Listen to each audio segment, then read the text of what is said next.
Some people, some things have an aura about them, whereby even just a brief encounter with that person or thing is enough to leave a lasting impression. But if you were to ask the person who'd had that brief encounter, why has it left such a lasting impression on you? Most of the time, they wouldn't be able to tell you. I had a similar experience a year ago when I was on a ride through Scotland, and we were at the top of this beautiful road and we could just see the road snaking down into the distance. And right behind us at the top of the hill, I could hear the sound of a motorbike coming. And all of us, about 10 of us, looked round, and none of us initially could figure out what this bike was. It was just the sound of this air-cooled bike coming over the top of the hill towards us. And then we heard the air-cooled sound and we were all there talking. What is it? Is it a Bonneville? No. Someone answered, that's no Bonneville. It may have a circular headlamp, but just listen to the sound. Then it got closer and the interest grew. And as the bike pulled up to us, someone said, oh, that's a Norton. And you could just hear, you could just feel the soft gasp in the air. That was the first time I had ever seen a Norton in the wild, and that has left a lasting impression in my mind, that sight, that first time I'd ever seen one. But if you would ask me why it's such a special thing, I wouldn't be able to tell you. But here, in 2024, is aura enough of a reason to buy a bike? And importantly, more importantly, how good, actually, is the Norton Commando? First off, look, sell. And I said it in the first video where the bike arrived, this is, in my eyes, probably the best looking bike I've ever seen in my life. It is a handsome beast. That classic front headlamp, single headlamp, Öhlins shocks there. I mean, this is a purposeful bike with carbon front mudguard. Look at how purposeful this is. Gold Öhlins shocks, carbon front mudguard, twin discs, and just drop down to have a look at these wheels. Chrome surround with those beautiful spokes. It's a stunning thing. Coming around to the side here, and this lovely tank with these indentations for your knees, which doesn't work unless you sit back like that and you are a genuine Isle of Man TT racer. But I'll forgive it for that because you just have to look at the beautiful accents everywhere. This bare metal engine casing with the N engraved. The shape of the engine, the exposed parts just on the side of the engine and between the tank. It's got a real rawness, a real authenticity to it. Exhausts, so loud I have no idea how they pass regulations, but that is the sweetest sounding exhaust I've ever heard on any stock bike, with this unique rear section just leading down and following the contour of the tyre. It's a work of art, and the pinstriping, the chunky rear tyre, this almost has a look of a flirtation between a super naked and a retro. Well, initially you'd think this is the complete package. Where do I sign? How do I buy it immediately? How do I take out a loan? Then you start to look a little bit closer. All of these beautiful things, for example, you have Öhlins shocks and you have a carbon front mudguard. Stay there. But why would you spend money on a carbon front mudguard and Öhlins shocks if you're not willing to spend money on some nice indicators? They look like they're straight out of a 1990s Street Fighter modification catalogue. Round to the clock section here. It's a lovely, simple looking setup. So you've got the rev counter here and the speedo here. Beautifully simple, beautifully in keeping with what a classic or retro motorbike should be. But this looks like it's some bathroom or kitchen sealant around the edge here from B&Q or Screwfix. That was the initial alarm bell when the bike first arrived to me. That initial concern was justified because 3 days ago, condensation appeared in the right-hand clock. So there's definitely water getting in there somewhere. Then we move on to these. I mean, these are just slightly cheap looking brake fluid reservoirs that you wouldn't expect on such a premium product. Then we get to the metal here surrounding the clocks. This is far, far inferior to the likes of the Triumph Thruxton and the Triumph T120 for quality. They've got a beautiful brushed aluminium style. This is not an aesthetically pleasing metal. There's the key. If I'm at a dinner party, or if I'm at a motorbike meet and I want to show off, and I proudly put this down on the table next to my coffee to show off, who's going to ask me about my bike with this strange key with an eye on the middle of it? That is pure Vauxhall 1980s. That is the most basic key. I own a Norton. I want to show off about the fact that I own a Norton. So, initial impressions, beautiful bike. I mean, breathtakingly beautiful bike. Still probably the best looking bike I've ever seen, but it has that slight air of 1960s British Leyland. That, I don't like to say it, that'll do attitude in some areas.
This is a £17,000 bike with Öhlins shocks and twin discs, but don't let any of that fool you, because this is not a sporty bike. It's 230 kilos and it doesn't disguise its weight particularly well, but the handling is genuinely very nice. The brakes are good. The Öhlins, of course, are very good, but everything's on the sporty side. So the position of my feet here is sporty. If I want to tuck my legs behind this tank, I have to get way back. The suspension is on the firm side and the seat is like sitting on a rock. And then we get to the vibrations. They're lovely. You're going along at 35 miles an hour. You're even going along at 50 miles an hour down these country lanes and you think you're in some kind of 1950s heaven. The problem starts when you hit 65 miles an hour, because when you hit 65 miles an hour, something happens. The vibrations through the foot pegs get to a point where it's quite close to unbearable. It's genuinely worse than a Royal Enfield Himalayan. See, when I'm on the Himalayan and I'm considering doing a 1,000-mile road trip, I don't bat an eyelid. I would do it in an instant because the vibrations are just about acceptable. On this, the vibrations are so bad, I am not sure if I would physically be able to do touring on this.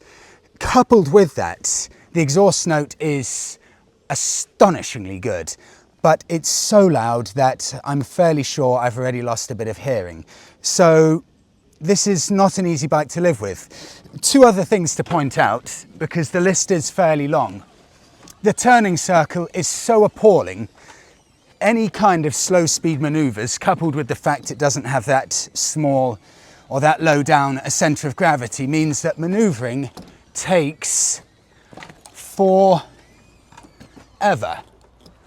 In fact, I can't even be bothered. Have a look at this while I'm halfway around doing this ridiculous 3-point turn. Look at how low the exhaust sits. Look at that. The exhaust runs all the way down along the bottom of the frame, way, way underneath the frame.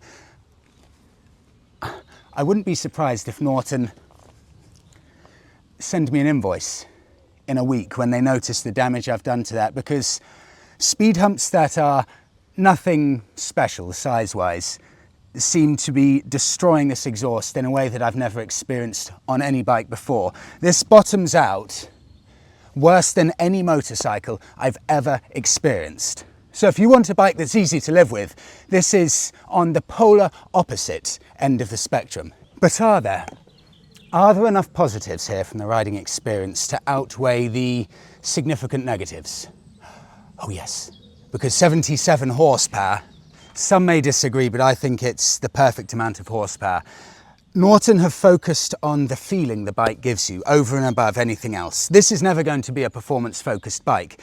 And in my experience riding this, 77 horsepower has been a joy in all situations. It's more than quick enough to overtake anything. It's more than quick enough to have fun in any situation, to really open it up. But you get to enjoy that engine throughout the rev range. It's, for me, a perfect balance of performance and looks throughout the bike. But what separates it from other bikes certainly isn't the performance, but it's the emotional side to the bike. It feels like I'm riding motorcycling royalty. It takes me back to a bygone era, the likes of which only the Royal Enfield Classic 350 successfully manages to do in such a way. It's such a special feeling, this bike, that I feel like I'm the temporary custodian of the bike. That when I'm finished with it, I need to pass the bike on to the next generation to enjoy, to preserve, to keep this bit of history. It's a staggeringly emotive bike, the likes of which I've almost never experienced before.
The competition.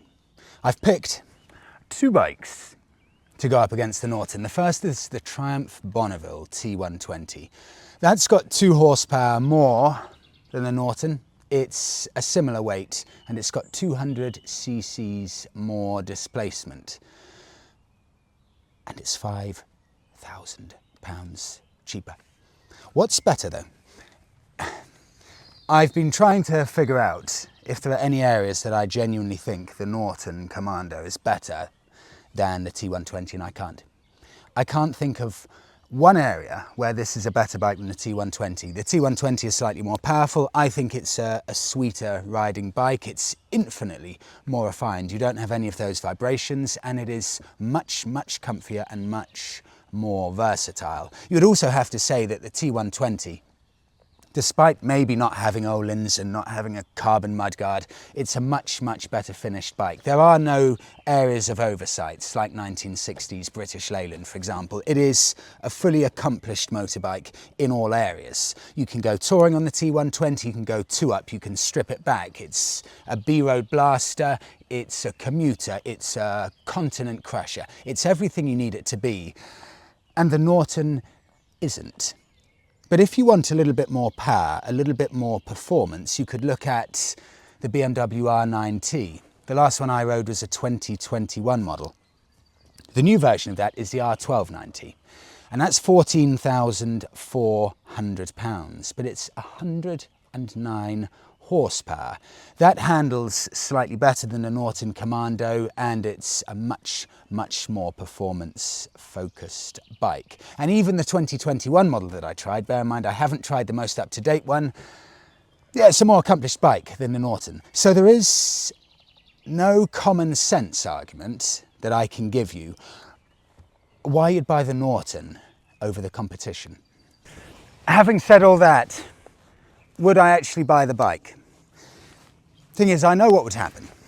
If I were to buy this bike, I would have the T120 owners and the R9T owners constantly saying their bikes are far cheaper, better made, and more powerful. But to hell with common sense. I know how this bike makes me feel, and that, in my mind at least, and I may be delusional, but that is reason enough.